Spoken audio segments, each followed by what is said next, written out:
Do you think they ever wondered about us? The voice crackled through the dimly lit command chamber, a quiet hum of energy radiating from the ship's core. Wondered. The response came with a trace of amusement. They feared us, Helix. That's not the same thing as wondering. Helix turned away from the star map, his slender fingers tracing the edges of the holographic projection. Fear is primal. It fades. Wonder makes them eternal, makes them something more than what they were. A shadow fell across the room as the overseer entered, her robes shimmering like the surface of a distant star. Are you speaking of the human project again? Her voice was firm but not unkind. I am, Helix replied, standing straighter. I think we made them myths too soon. The overseer tilted her head, her eyes gleaming with the wisdom of centuries. Too soon? Or perhaps just in time. They were already forgetting themselves. We only ensured their survival, in a way they could never achieve alone. But at what cost? Helix's voice grew quieter. To erase their leaders, their visionaries, their dreamers from their own history. To make them ours instead. It feels necessary, the overseer interrupted, her tone now sharp. We did what we always do. Humanity was fading, their records crumbling, their stories falling into dust. We preserved them, improved them. Without us, their greatest minds would be nothing more than whispers on the wind. Helix hesitated, his gaze returning to the map, which now displayed Earth in muted blues and greens. And yet, those whispers were theirs, not ours. We've made their greatest leaders into gods in our legends, but stripped them from their own people. Doesn't that bother you? The overseer smiled faintly. History is not a gift, Helix. It's a tool. We used it as we saw fit. And now, the Council of Eons knows the name Da Vinci as the creator of the sky machines, Newton, the seer of gravity, Cleopatra, the sun empress. They are immortal. Isn't that what humans always wanted? Helix sighed, running his hand over the holographic map of Earth. The lines of continents and oceans flickered faintly, as if even the projection struggled to hold onto its form. But what about the humans left behind? He asked, his voice softer now. They've lost their heroes. Their stories are incomplete. How can they move forward when their past has been rewritten? The overseer's gaze turned cold, though her tone remained measured. Their past is irrelevant. What matters is that we preserved their essence, their spark, in a way they could not. We elevated them, Helix. Their stories were flawed, their records riddled with errors and biases. We gave their legends clarity, perfection. Helix didn't reply immediately. Instead, he zoomed in on the projection, focusing on the tiny lights scattered across the planet. Cities, nations, remnants of humanity struggling to piece together a narrative that now eluded them. But is it truth? Helix whispered at last. We've taken their truth and replaced it with our own. We turned their leaders into gods, their struggles into triumphs of divine will. What does that leave them with? What do they see when they look at their history now? The overseer stepped closer, her imposing figure casting a shadow over the map. What they see is irrelevant. What they believe is what matters. And thanks to us, they now believe in something far greater than themselves. Helix shook his head, frustration bubbling to the surface. Greater or unattainable? We've made them myths, yes, but in doing so, we've set a standard no human could ever reach. How do they move forward, overseer, when every step they take feels insignificant compared to the gods we've made of their ancestors? The overseer's smile was thin and unreadable. Perhaps they're not meant to move forward.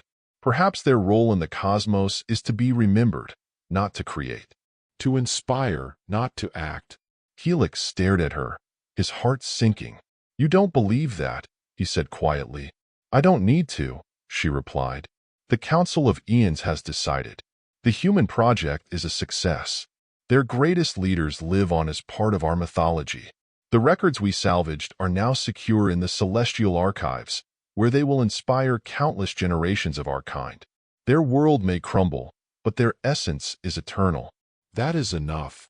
Helix wanted to argue, but he knew it was futile. The overseer had already turned away, her focus shifting to another hologram displaying a far-off star system. Still, as he looked back at Earth, a seed of doubt took root in his mind. Were they truly preserving humanity, or had they stolen something irreplaceable? And if the humans ever realized the truth, what would they think of the myths they had become? Meanwhile, back on Earth, humanity struggled with the fragments of their rewritten history. The records had vanished slowly at first, anomalies in libraries, corrupted files in digital archives. Then, the monuments began to change. The face of Lincoln on Mount Rushmore was replaced with an unfamiliar figure, a godlike being whose name was unpronounceable by human tongues. The Parthenon in Athens, once a tribute to Athena, now bore inscriptions describing the star-born pantheon. People whispered of a conspiracy. Others believed it was divine intervention. But no one could deny the growing unease. Their past was slipping away, replaced by something alien. Cut to a small research station buried deep in the Arctic. A group of rogue historians and scientists huddled around a flickering monitor. "This is it," said Dr. Eleanor Cass, her voice trembling with a mix of excitement and fear. "The last unaltered record of human history." The screen displayed a grainy video of Martin Luther King Jr.'s famous speech. His words rang out, powerful and clear, untainted by the alien revisions. "But how long can we keep it hidden?" one of the younger researchers asked, glancing nervously at the ceiling as if expecting the overseer's ships to descend at any moment. Eleanor clenched her fists. "As long as it takes. They've taken everything from us, our leaders, our stories, our sense of self. If we lose this, we lose everything." Another researcher, an older man named Victor, leaned forward. "We need to find a way to fight back. If they've rewritten our history, then we need to rewrite theirs." The room fell silent. The idea was unthinkable, and yet, in their desperation, it was the only option left. "But how?" Eleanor asked. "Their technology is centuries ahead of ours. Their archives are impenetrable." Victor smiled faintly, his eyes glinting with defiance. "Every myth has a weakness. We just need to find theirs." The research station buzzed with quiet activity, a sense of urgency driving every movement. Eleanor paced in front of the monitor, her mind racing with possibilities. "We'll need a way to reach their archives," she said finally, her voice steady despite the enormity of the task. "But even if we do, how do we rewrite what's already been written?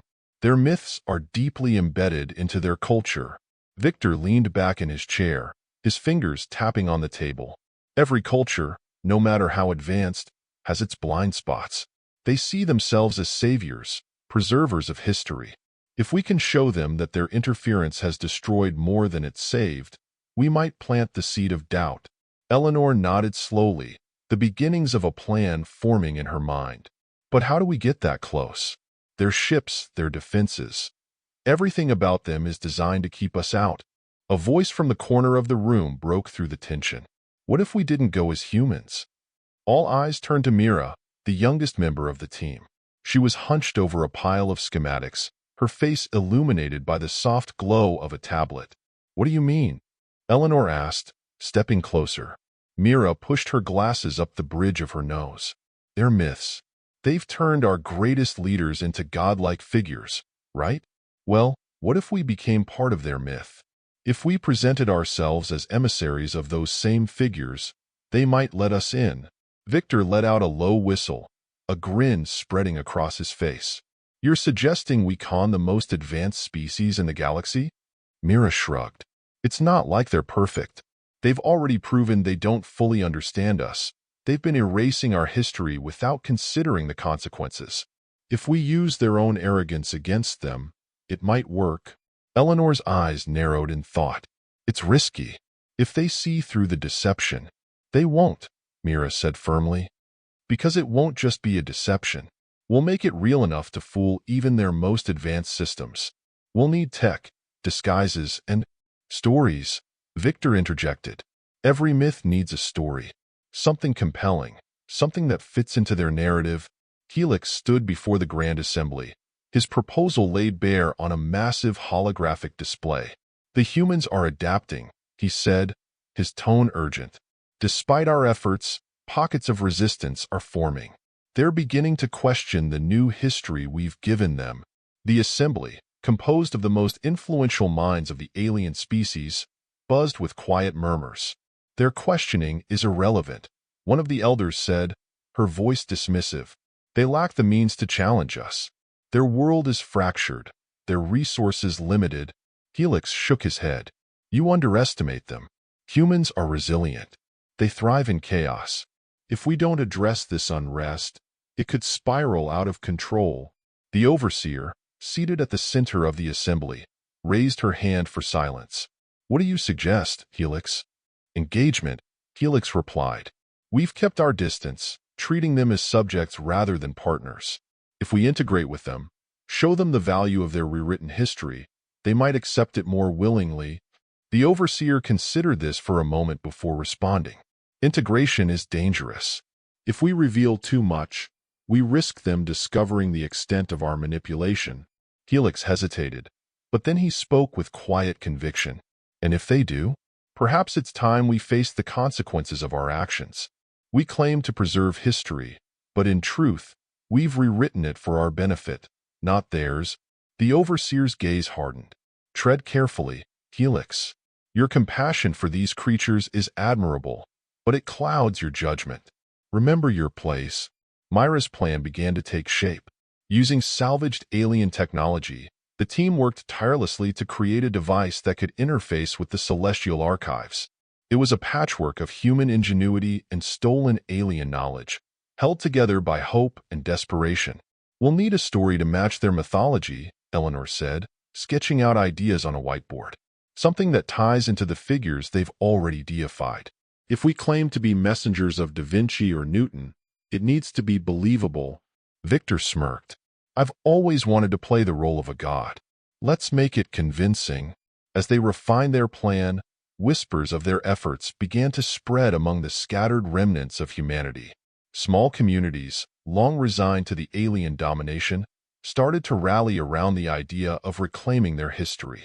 By the time the device was complete, the team had not only a plan but a growing network of supporters willing to risk everything for a chance to rewrite the stars. Disguised as emissaries of the sky architect, Da Vinci, the team managed to gain access to the celestial archives. The aliens, ever eager to expand their myths, welcomed them as honored guests. But as the humans delved deeper into the archives, they uncovered secrets even the aliens didn't know. The archives held not only the rewritten history of Earth but fragments of countless other civilizations, all manipulated and distorted to fit the aliens' grand narrative. Eleanor stared at the records, her heart pounding. They haven't just done this to us. They've rewritten the histories of dozens, maybe hundreds, of species. This isn't preservation. It's conquest. The realization lit a fire in the team. This wasn't just about humanity anymore. It was about justice for every species the aliens had silenced.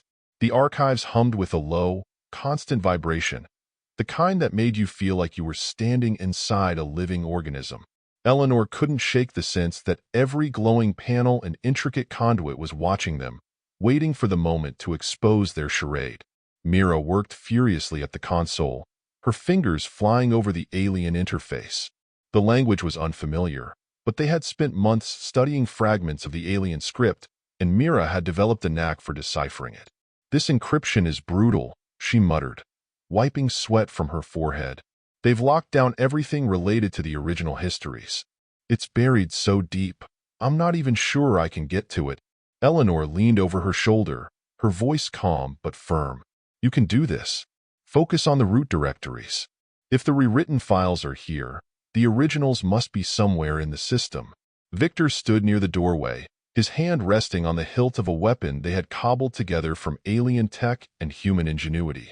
He was their first line of defense, and his eyes darted nervously to the corridor outside. Let's not forget, he said quietly, we're on borrowed time. The moment they realize we're not who we say we are, this place will turn into a death trap. Mira didn't respond, her attention locked on the screen. I think I've got something, she said finally, her voice tinged with disbelief. It's a data vault. Hundreds of terabytes of raw historical records. Unaltered.